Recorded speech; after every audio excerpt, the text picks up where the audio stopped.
Hello, I'm Dr. Ira Nash. Welcome to Well Said. Today, we're doing something different. We have a special show celebrating 5 years of bringing you Well Said, and we're recording today from the Donald and Barbara Zucker School of Medicine at Hofstra Northwell, instead of from our usual perch at the studios of WRHU Radio Hofstra University. We started this show with the idea that educating the public about health and well-being would help fulfill the mission of the Zucker School of Medicine to improve the health of our community. Well, here we are 5 years later, having done literally hundreds of shows that have shared the expertise and advice of experts and the experience of their patients on an incredible range of subjects, ranging from brain tumors to sprained ankles, from how to stay safe in the wilderness to how to stay safe in your backyard pool, from what to ask your doctor about an upcoming operation to how to fix healthcare. We've talked about cutting edge technology, about AI and robotics and medical devices. And we've also talked about the importance of interpersonal relationships, sleep, and good food. Oh, and we spend a lot of time talking about a pandemic too. The common thread that ties all of our shows together is my belief that medical knowledge, is a foundation for health and healing. That if the public had more and better information, they could take better care of themselves and their loved ones, make better choices in their lifestyle and medical care, have better interactions with their doctors and other caregivers, and ultimately lead longer, healthier, and more fulfilling lives. It's sort of a lofty concept and maybe a little self-aggrandizing to say that, but I think our guests today demonstrate that it's also absolutely true. So I'm delighted to welcome two very special people to the show tonight. Dr. Dan Schuba, the chair of the Department of Neurosurgery at Northwell Health and at the Zucker School of Medicine, and his patient, Ms. Margaret Wilson. Without giving too much away, Dr. Schuba was a guest on our show back in October of 2021 and talked about a topic that ended up changing Margaret's life completely. So I'm going to let them tell the story. But first, Dan, Margaret, welcome to Well Said. Thank you, Dr. Nash. Wonderful to be here. All right, so Dan, let's start with you. When did you join Northwell Health as the chair of neurosurgery? I came here in 2021. 2021. Yeah. Yeah. And tell us a little bit about your professional background. Yeah, so I was a Jersey guy, which I don't want to hear any snickers. Jersey's awesome. And went down to college down south, and then went to medical school actually at Columbia in the city. So came back up close, and then did my training at Johns Hopkins, and then became a full professor there, and then came and took the job here in 2021. So I remember meeting you as you were thinking about taking this job, and it wasn't long after you joined us that I called you to invite you to be on the show. Do you remember that conversation? I do, and I remember thinking, I don't know what this is about, so let's see. Yeah. Yeah, so I'll tell you what I remember about the show, about our conversation, was I thought, well, new chair of an important department, wanted to give him a platform for talking about things that were important to the community, and I called him up, and you told me you wanted to talk about? Spine tumors. Spine tumors, and I thought, oh my God, spine tumors, like not exactly a public health problem. For you and others, but for many out there, yes. Okay, and so I thought, honestly, it was a terrible idea. Thank you for that. But I was also committed to what I had started out to do, which was to give Dan a little exposure to the community and to let people know what kind of awesome things that he and his team were doing. So we did a show about spinal tumors in October of 2021. So let's just park that off to one side for a second. And Margaret, let me turn to you. Thank you very much for joining us today. Thank you. So just to be honest and transparent, you and I know each other in a different way than through Well Said. So, and that personal connection preceded your becoming Dan's patient. So why don't you tell us a little bit about yourself and how you and I got to know each other. Okay. My name is Margaret Wilson. I met Dr. Nash actually at my daughter's wedding. So he was part of the extended family, which I'm so privileged to have. The other part of it is I work as a professional interior designer, and I've done some work in the Nash household, so I got to know them a little bit better through that. Okay, so we kind of knew each other. Just to be clear, we're not related. That wedding story is we have your daughter married the son of some close friends of ours. Correct. Okay, so what prompted you to start listening to Well Said? Okay, so as an interior designer, part of my research is to really understand what people are all about. So I kind of wanted to know specifically more about you. And you had told me that you were doing this radio broadcast called Well Said, and I decided to give it a listen. As conditions came up, I would say, let me go to Well Said, and I would start going down the rabbit hole, and that's sort of how it started. Okay, and so fair to say you became a regular listener. Yes, but also for many of the other topics, right? Yeah, that's what I meant. Yep. That you, whatever we were putting out there, you were listening to. So tell us a little bit about what was going on with you medically that finally led you to seek care from Dr. Shuba. Okay, so I had started experiencing pain in my feet about 2 years ago and started feeling like I was walking on marbles. The earth was constantly moving in front of me, so I started to go see one doctor after another doctor. In the course of 2 years, I probably saw 20 different practitioners. Every once in a while, I would go back to Well Said and go, I'm having foot problems, I'm having balancing problems, I'm having sleeping problems. And I'd sort of listen to the specialists. So as a patient, we get about 10, 15 minutes with a doctor. We're in and out. What the Well Said program, for me at least, gave me a chance to sort of have a much more expounded view of the conditions I was looking to discover more information about. And so what piqued your curiosity about the episode that I did with Dan? So this is before you and I even discussed any medical issues. We had a friendly professional relationship on a different level.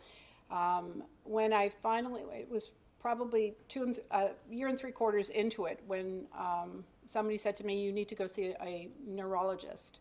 And from a patient perspective, I don't know what a neurologist is. I don't know what a neurosurgeon does. We were always a family of family doctors and pediatricians. So my scope was limited. When I saw the neurologist, he said, and it took me 4 months to see a neurologist, he said, you have a spinal tumor, you need to get this out immediately. And it's like, well, can you do it now? It's like, no, that's above my pay grade. And it's like, oh, okay, now what? So this is after 2 years of having limited mobility. I stopped doing stairs, I stopped running, I stopped playing sports. There were many contributing consequences to the result of the tumor. And when somebody finally sort of defined after 2 years of what the actual problem was, then I went back to Well Said and I said, okay, what does Ira Nash have on spinal tumors? And I probably listened to Dan Shuba's podcast about 20 times. And then I did a deeper dive and went into his teaching seminars and watched. You're the one who went on that. I did. And it was like teaching his students going, this is what we do, this is what we do. And going back to the neurologist that I saw, he said, oh, our office will call you by next week. And at that point, I could barely walk. I couldn't go upstairs. I was using a cane. And I called Dr. Nash, and I was like at a point of tears. And he said, but I saw you last week. You were walking fine. And it's like, no. I was trembling the entire time, and nobody could see that.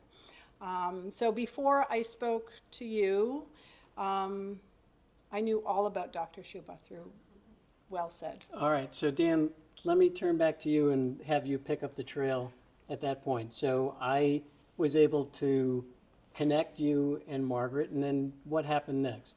Yes, so Margaret came and saw me, and this is fortunately for me, something that we see quite commonly. And so we started having a conversation about the fact that she had a tumor pressing on her spinal cord. And usually what happens is I describe what patients might experience. And I say, people might have, balance issues and different things. And we started connecting, saying, this is exactly what I've got. So she was a captive audience for it from the beginning because we were speaking the same language, I thought. And what were your thoughts when you saw her in terms of what was going on and the urgency of her situation? Yeah, and so, you know me, and Margaret knows me, and many people know me in this room, but I'm extremely direct, which is sometimes, a lot to take in. Well, we did say you were a neurosurgeon. That's right. It's redundant. That's correct. It is redundant to say. But very direct, and I think I said something like, this is a surgical lesion. This has to be removed. If it's not removed, you will eventually get paralyzed. And I might have repeated that because when people hear that, they often, the world goes blank. So we talked very seriously about the fact that she would likely continue to slowly worsen, and she was already on that pathway. So I don't think it was a complete surprise because she'd been very active, very healthy, and now she's walking with a cane, walking with a walker, starting to lose everything. So when I said you're eventually going to lose all this, I think she already could see the writing on the wall. Yeah. So, Margaret, from your perspective, tell us a little bit about what happened next and the tempo of testing and other things that occurred before you had your surgery. Well, as I said, over the course of 2 years, I probably saw 20 different specialties to try and figure out what the problem was. By the time I got to Dr. Shuba's office, they looked at the scans, and it was really interesting. After our meeting, and I don't think I told you this, one of his, I had an MRI from a year prior, and his other doctor assistant said, when are these scans from? I said, well, those are from a year ago. And he said, who would bring scans that are a year old to see Dr. Shuba? And it's like, well, nobody asked for them, right? So I was sort of, so after that, the Dr. Shuba's office, and they were absolutely amazing, put me through to a whole set of MRIs, and then it was about another 3-4 weeks till surgery. And Dan, in terms of your evaluation of a patient like Margaret, how typical were these circumstances, and what do you usually do before you meet somebody in the operating room? Yeah, so the, neurosurgery and spine surgery can be complicated, but you probably could put people into one of 10 different things that we see. And so that can sometimes be very relaxing to patients, or at least helping them, because if you sit there and say, I've never seen this before, you are the only one in the world. Yeah, not a good reassuring message, right? They might feel special in some way, but it's not the right special they want to feel, right? So if you sit there and say, this is pretty classic, and this is what you've got, and this is what we do, and this is how we do it. So for example, you're going to get an MRI that's up to date so we can plan, and then we're going to talk to you about as much as you want to talk about the details of surgery, because I'm a technician, I'm happy to talk about that, but really we talk about the big goals, and then we talk about the expectations, which I can't tell the future, but in general, we can be pretty good about saying, this is what I think is going to happen. And with that, as we talked earlier tonight, I told her, my hope was that we could keep her where she was. And that's what I first said. I said, I want to keep you where you are. Getting no worse. I want to stop the digging. I want to, stop digging, or stop the bleeding, if you will. Right. Let's prevent you from getting to a point where you are completely dependent. And I start there not only to set the foundation, but because there's some people, depending on their overall health, that's the best you're going to get. And I said, but my hope is that you can return some of your function. And so I started a very conservative approach, and she took that in stride, I think because she saw the fall. And Margaret, what were you thinking after that consultation and before you actually had your operation? Was that a hopeful message? Was that depressing? I knew that I was the road had ended for me. I think that I could barely walk. I gave up a lot of my activities. I couldn't do stairs. I was using a cane full time, and it was a concession speech for me. It was like, I have an answer, let's go. We got to do this. We got to do this. I had no choice. I had absolutely no choice. And I don't think it was even Dr. Shuba saying, you're not going to be able to walk. I could see it progressively getting worse. Yeah, and give us a sense of the tempo of that decline. Was it something you noticed day to day, week to week, month to month? I never looked at it as an overall. I never had, what I was telling Dr. Schuber, I never had back pain. I had, the bottoms of my feet were trembling, if you will. I think progressively I said, okay, I can't do tennis anymore. I played with the girls doing tennis and I couldn't run. Then I couldn't walk. Then I couldn't do stair. You know, it's a gradual thing. And I think as the tumor compressed my spinal cord, I think is the term, that gently, it was just a gentle, it wasn't an instant like a car accident. It was just sort of a gentle, I'm going to give up this, I'm going to give up this, and I'm going to give up this. Till I knew that to walk up a set of stairs was just becoming impossible for me. Yeah, and that's not a unusual story for you to hear, right? That's right. And so usually what happens with at least the subtype of tumor that Margaret had was that usually the body can accommodate things growing in our body to a point. And so it might be there, as people often say, how long have I had this? And we can't predict that. But what happens is when it starts getting critical, almost like if you're stretching a rubber band and there's some flexibility, but then when it gets really tight, any little tiny movement now becomes significant, that once the spinal cord gets compressed to a point where it starts decompensating, the decompensation can be very rapid. So she was starting by the end. By the time we met, she was sitting there going, you know, I'm a captive audience too because I can see the acceleration, which is a pretty common thing. And that time can be very, very scary, not just for the patient, but for me, because I'm saying, we have to be careful because this acceleration means that you're starting to get, your spinal cord's potentially going to have permanent damage if you don't operate soon. Okay. So tell us a little bit about the operation you did and what you found. Yep. So the images that we got are very good images, so we could see it. So I sometimes hear surgeons, and I don't want to say what other surgeons feel, but a lot of surgeons will say, we'll see what we see when we're in there. Yeah. And I often say, we can see it pretty well in an MRI scan. It's just about how easy it is to untangle. Yeah. So maybe they're saying, we'll see what we see, meaning how easy it will be. But sometimes I say, and maybe I said this to you, Margaret, too. I don't know if I said this, but I'll say, if it's gum in your hair, I'm going to be in there a long time. And if it's pulling a cherry off a stem and pops off, I'm going to look like a really good surgeon today. So sometimes it's the tumor that decides that more than me, but we're going to hope for the cherry on the stem. And so what you do is you make an incision on the back, and we open the canal. We take the base of the top of the can off. We take part of the spine off and bring that back later to put back. And then don't lose that.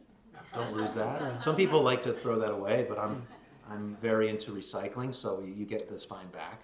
And so, and then we see the spinal cord, and what you often see is a cord the size of your pinky that controls everything that your body does. So in your pinky, there is a cord protected by your spine that controls walking, balance, sensation, bowel, bladder, sexual function, breathing, everything. And that is controlled in this little cord. And in there, by the way, right around your pinky is bone that only is just a little bit bigger than the pinky. So there's just room for the cord and a little bit of fluid, and then this giant walnut that's in there. And so the spinal cord, by definition, gets compressed into a ribbon, and it looks quite striking for people to see that and say, how can this lady even walk? And the idea, again, is, well, it was once the size of a kernel of corn, and then it was the size of 2 kernels of corn, and maybe the spinal cord was okay with that until it got to the point and said, I can't take this. And how big was it? It was the size of a large table grape or the size of a walnut or what have you. Okay, and so you were able Which to... is big, considering that area there really is no room. Right, because you have a confined space. Correct. Right, so you were able to remove that completely? Correct. So the way that we do this is just even opening the canal has given, some relief to the spine, because now all of a sudden it's not constrained. And once you do that, then you start looking at where the tumor presents itself easiest. You go to the easy parts and save the hard part for the end. And by the time you're done, the hard part maybe is not so hard because you took care of everything. Like straightening up a room, you do the easy stuff, and then now you get to the part where you don't want to do, and you go, well, actually, that's not much left. And so we take it out in its entirety. Some surgeons will say we're going to leave stuff behind if it's unsafe, which goes without saying. I often say work really hard to get the whole thing out because I don't want to come back, because this is going to be, hopefully, it's a boring operation and she's done and we can move on to the rest of her life. So we took the whole thing out, and then this spinal cord, when you take it out, is still dented. It's still like a pillow with your head resting there, and you don't fluff up that pillow. You don't fluff that pillow up. you leave that spinal cord. And over time, it may stay forever damaged, or it may recover, and that's usually a function of the health of the patient, the frailty of the patient, if they're strong, and also the determination of the patient. So I always say I do the easy part, a few hours. The hard part is getting back her function. So we're going to get to that in a second, but I just want to ask you another question about the operation itself. Did you have a sense when you were in there that she was going to, you were just going to arrest the deterioration, or did you think she was going to come back, or couldn't you tell? So, I often ask patients, I sometimes see them like Margaret, and I say, you look younger than your age. And that's my way of saying, you look good, like you look strong. Now when she saw me, felt like her not strongest self. She felt very weak and such. I often ask patients how old their parents are, assuming that they didn't have some unforeseen accident, because then I'll say to them, you got a long runway, and mom and dad lived to however age, and this is going to be and you can take your time with this, and so understand that. The other thing sometimes we'll do is, what we always do, I should say, is we do electric signaling from the brain. We put leads on the head and the hands and the feet, and then we send electricity from the head down to the feet, and we send electricity from the feet down to the head. And so what often happens is... And you do that to make sure that you're not damaging the connection between Correct. the head and the feet. So that's like it's different than navigation for your car, because we do have that as well. With our microscope, we can see where we are. But this is a functional thing, saying, is that wire working? And sometimes patients will have very poor signal where right off the bat they say, Dr. Schuba, the left leg is not picking up anything. And I'll say, yep, well, I'm not surprised by that. What I'm keeping the monitoring is for them, I don't lose anything on the right. Yeah. But sometimes what happens is in the case, they actually improve some of their signals. Yeah. And if I see that, which is rare, I often say to the patient, you are going to improve because you already improved under this couple hours. You're definitely going to improve the next time. And so sometimes I'll give that to the patient and say, this is a great sign. If I don't see that, I just don't say anything. But if I see that, I go, I give them even that extra nudge. And so, but I really think the biggest thing for Margaret was that she had a really good support system. She was dedicated. And so I say, really kind of unhappy about this. I mean, really, this was like she wasn't resigned to this. Mm-hmm. She wasn't saying like, I guess I'm done here. She was like, I got things to do, Shuba. Yeah. And I think that's a big part of it. Yeah, so bring us up to date. How did it turn out? Well, I'm going to read, if I can, just a little bit of it here. So here's how it turned out. One, I'm feeling extremely grateful to both Dr. Nash and to you, Dr. Shuba, for changing my life and changing the trajectory and making me healthy and well again. Notwithstanding to the great PT folks who also helped cure me through the journey, going through the course of this year. Surgery was November 1st of last year. I spent 2 weeks lying down because you're not allowed to stand up with the back surgery. Watching my food fall off my plate down to the ground, feeling completely helpless. So that was like really terrible for me because it's not my MO. I spent the next 3 or 4 weeks using a walker. To get to the shower, I had to pull myself up to the second flight of stairs with a walker up in the shower and having my husband back me for support so I didn't topple down. January, February was using a cane. So that's how my journey started for 2024.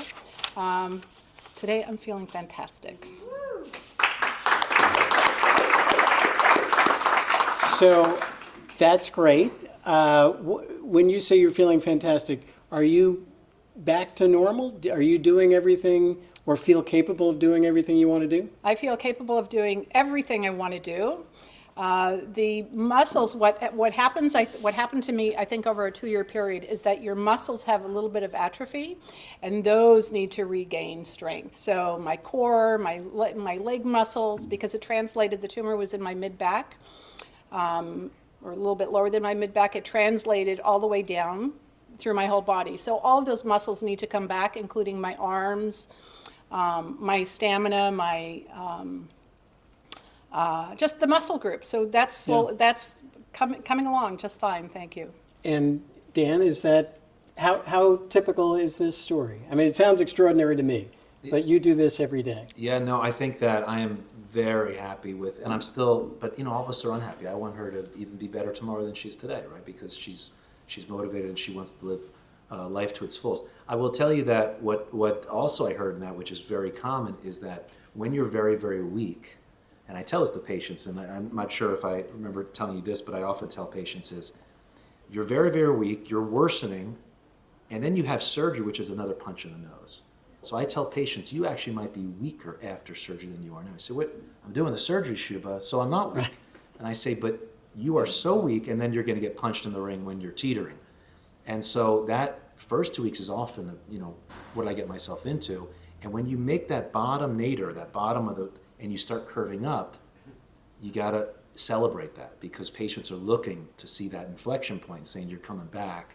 And the therapists, God bless them, are those types of people who are going left foot, right foot, left foot, right foot. Hey, today you're stronger than yesterday. Next week you're stronger than yesterday. So it really is a village that takes her back. But to answer your question, I'm really happy, and I hope that this, motivates other people to get treated and to know that there's light at the end of the tunnel too. Yeah. So I have a last question for each of you. I'm going to put it to you first, which is, what lessons would you like people to take away from this? And I'm going to first apologize for thinking it was a terrible idea to do a story on spinal tumors, but I hope we can get past that. Full circle. Yeah, right but what lessons do you think we should take away from this? So I think that, and Mark and I were talking about this earlier, there are certain conditions and I would say every condition needs a platform and needs an advocate. Whether it's a celebrity who has it or whether it's the du jour of the month, we talk about disease a lot. And spine tumors are not uncommon, but when they occur, they truly can take your life away from you. They can kill you, they can paralyze you, they can take away the person you are. And yet they're sometimes completely curable. So it's this massive range of going from the worst in the world to maybe something else. And I think just giving it an opportunity like you gave me a few years ago, and giving me again for that matter, is to let people know out there that we do it regularly, and people can go from really, really bad shape to really great shape. So think about this and be aware and be willing to talk to people about it. Okay. Margaret, you get the last word. Okay, so here's the lessons that I learned. I learned humility. When it's all taken away, you realize what you had, what you lost, and now what I have regained. I bow down to both of you for your level of expertise and generosity in the field of healing, and to have been able to share it with me. Wow. Well, thank you for that. I think we have time for some questions. If anybody in front of us here today has a question for Margaret or Dan, please raise your hand, step up. Alex? So I have a couple of questions about the 20 doctors you saw prior to... Can we just, she needs a microphone, right? So we unfortunately have nothing wireless, but if you'd like to come... I'm really loud, so don't worry. I'll be really loud. This way we can pick you up on the recording. Ceremoniously turn it to the audience. I think your comments about going through your journey of finding all the doctors that you found is very, very common. And at what point did you realize it was a spinal tumor? Was it only at the end of the 2 years of finding that, or was it before then and you just didn't know the right treatment for it? So when I first started out, I went, the problem was with my feet, right? Walking on marble. So I first went to see a podiatrist, and he said, well, you need inserts. Everybody complains about this at your age. So I got inserts. Then I went to see my local physician 3-4 months later because it hadn't cleared up. And he said, I have back problems. You need to do more back exercises. So there I went, and with my foot inserts, I started doing sit-ups and sit-ups and sit-ups. As the progression went on, there was somebody that I saw that I went to see my regular doctor who I saw in a hallway, and she said, it doesn't sound right. You're having this problem with your feet. Let's just order you an MRI. And it was the first person that I thought who had actually listened to me. I did an MRI, and somebody said, oh, you need to do another MRI to go a little bit lower. He said, I don't think this is the problem. You need to go have a neuropathy test. So I did a neuropathy test. that wasn't the problem. So I just sort of kept going through the channels. As I became progressively worse, I saw another podiatrist up near where we live, and he looked at my feet and he looked at my face and he said, "Your feet isn't the problem, go see a neurologist." And it was like, I don't know what a neurologist does, right? So it took me 4 months to go see the neurologist, and he said, and I brought him the scans from almost a year before, and he said, how come this hasn't been identified yet? So, I mean, part of it is just to understand that the professionals need to listen to the patients. That was almost a year and 3/4 into it. It was another, he was really funny because of current technology. He says, "Do you mind if I use my cell phone and I'll show the scans to, you know, my colleague, and we'll see what we can do for you?" And at that point, I could barely walk. And that's when they figured out it was a spinal tumor, and then that's when I started going down the deep dive of Well Said to go, what do I do with this? I don't know what to do with this. It needs to come out. You know, so that part, you know, again, you're a patient, it's above my pay grade, and, you know, sort of the rest is history. Made a couple of phone calls, and we connected, and yeah, it's been life-changing. Thank you for asking. And if I could just comment on that as well, you know, that is not an uncommon story, I see, because how many people in the room have a friend or family member with a spine tumor? It's not that common. You maybe, yeah, maybe you know. No, but lots of back pain, lots of But so, neuropathy. exactly. So you know, I think the line always was when, you know, in med school, right? You know, if you hear hooves, you don't think of a zebra, you think of a horse. And I think the classic thing is, hey, it's your feet. Like, you know, you gotta wear inserts. And so I see a lot of people, and then they say, I can't believe I saw 20 people, and I finally got to you, and I say, you're like the 10th person today I've seen. So I can't underscore and underline enough when Margaret says we have to be good listeners, which is at the heart of medicine. It always was.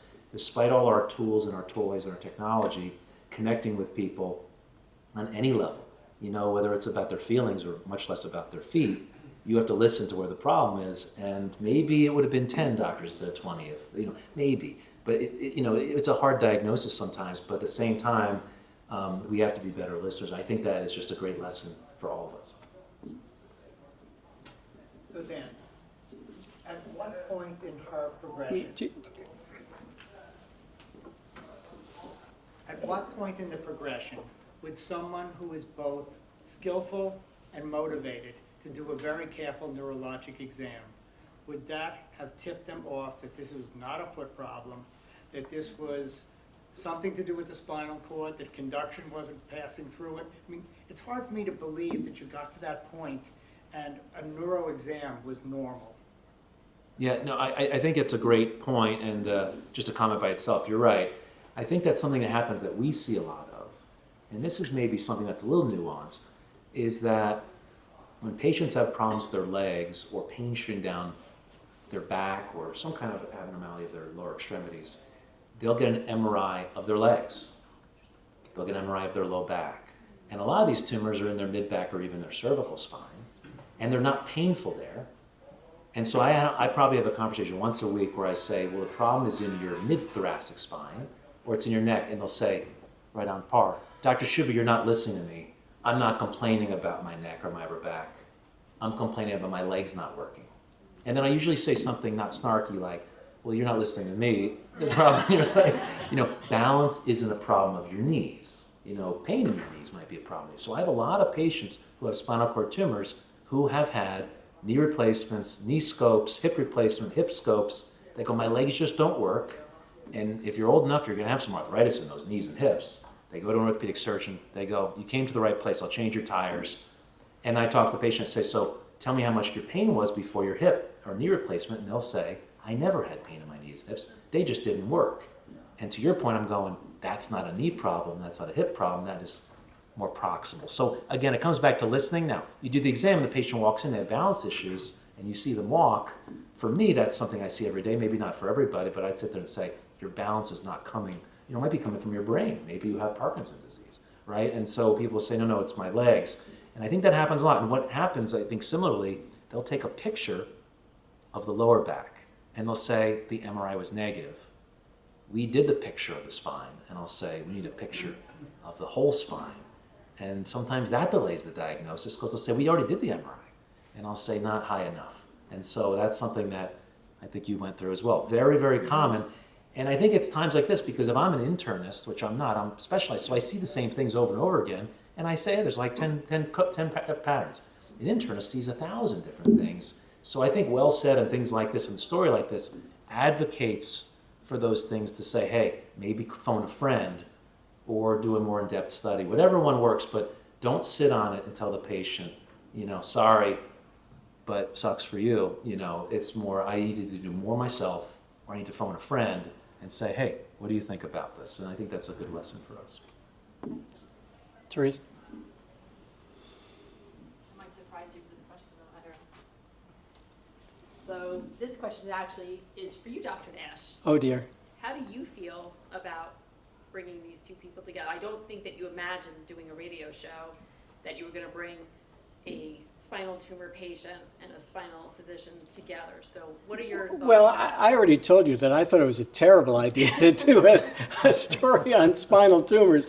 So no, never in my wildest dreams. Look, when we started the show, my goal was to help people understand what they were facing. And we did a lot of shows on things that I thought were common and important. As I said in the intro, my goal was to kind of arm people to make better decisions.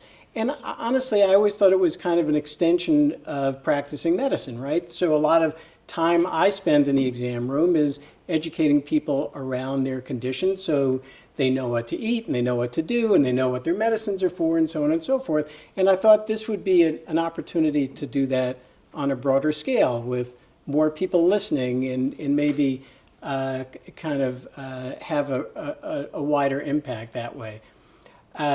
Look, I'm delighted that this worked out the way it did.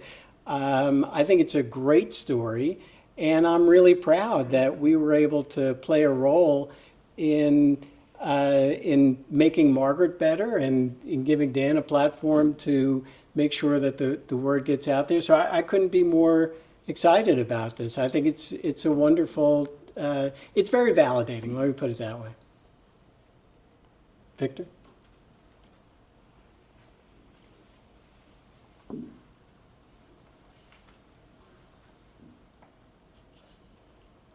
Thank you for sharing your story. It's really a wonderful story.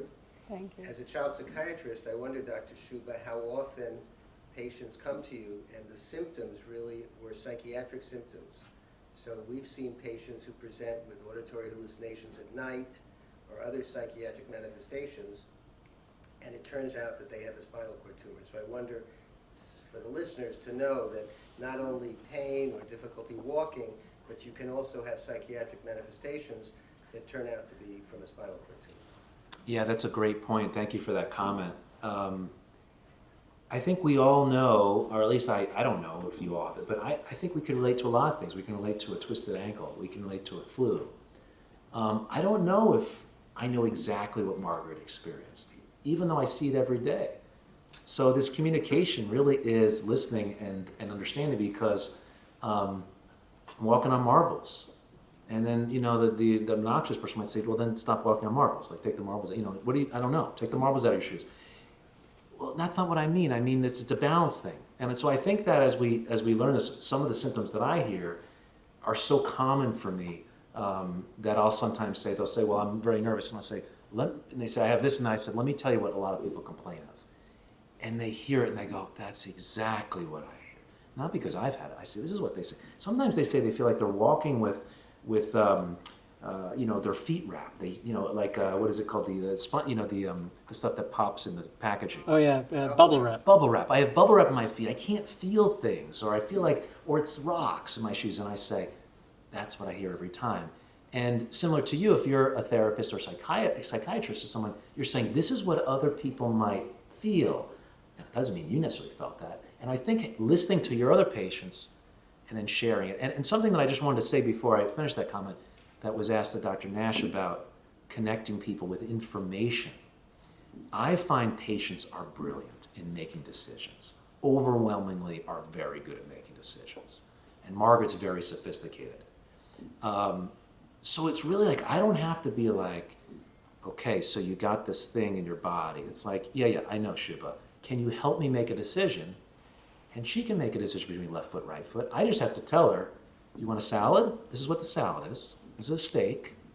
This has got more calories, but more protein. This, you might still be hungry, but might be healthier. She goes, I got it, Shuba. This is what I want.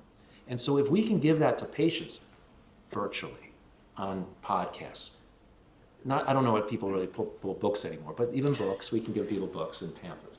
But if we can communicate just, this is the decision factor, I think it's huge. Because then the patient, we talked about, you said, I had lack of control. I was giving up, I felt like I was going. That is very terrifying to have no control. Sometimes just saying, I'm making the choice to have surgery on a Thursday instead of a Wednesday. I'm making the choice to do this at this hospital. Gives them that sense of control. And then deciding what they want to do is very helpful, not only from the neck down, but I think from the neck up. Maybe I'm wrong. You know more than I do. Alice? Hey, How are you? good. Good to see you. So, being the educator in the room, can you hear me? Am I okay? Yeah. Yes. Oh, cool. So how is the healthcare team in general? Did you come in contact with residents, medical students during your stay in the hospital? Because it's a team approach to care, and we are an educational academic facility, so we're training people, and I just wanted your impressions of the team that took care of you. Yeah, so really interesting coming into the hospital, I think was a little bit overwhelming. I went in with a wheelchair because I couldn't walk anymore, and the security was overwhelming at the beginning. When I got upstairs, the team was arms around me. They just took just such brilliant, gentle care. They all listened. They were all respectful. It was everybody from the team of nurses to his doctor's physician, I guess the doctors, which are your assisting physicians, to Dr. Shuba. I just felt that I was in sort of loving arms. I will say, though, as an interior designer, it's super funny because in the room, so I got really impatient and I would get out of bed and you had this thing that was like ringing all the time every time I stood up. But I went to the bathroom. I think it's called a bed alarm. Bed alarm, right? So that was really irritating for me. And then I got to the bathroom and there's this pull string. And so for years we know that for various reasons you have a pull string. Never have I ever thought that anybody would ever use it. And that was, I think, the most remarkable thing for me. It's like, I can't get up. I need help. And so even like the design of the facilities were to me, taking me to sort of a different, heightened, elevated position of sort of understanding the healing and all the roots that it takes within a complex such as that. Okay, thank you for your answer. All right. Well, thank you again to all of you in front of us for being here tonight and for contributing to our show tonight and to all of the shows that preceded this. A big thank you to my guests this evening, Dr. Dan Shuba, Ms. Margaret Wilson. A thanks to our producer, Connor Pilkington, where he is, there he is, our audio engineer, John Mullen. For more information about this program and to find all of our past episodes, please visit our website at medicine.hofstra.edu/wellsaid. You can also subscribe to our free podcast wherever you get your podcasts. Our listeners are also welcome to send their comments, suggestions, and questions to wellsaid@hofstra.edu. Until next time, I'm Dr. Ira Nash, and that's Well Said.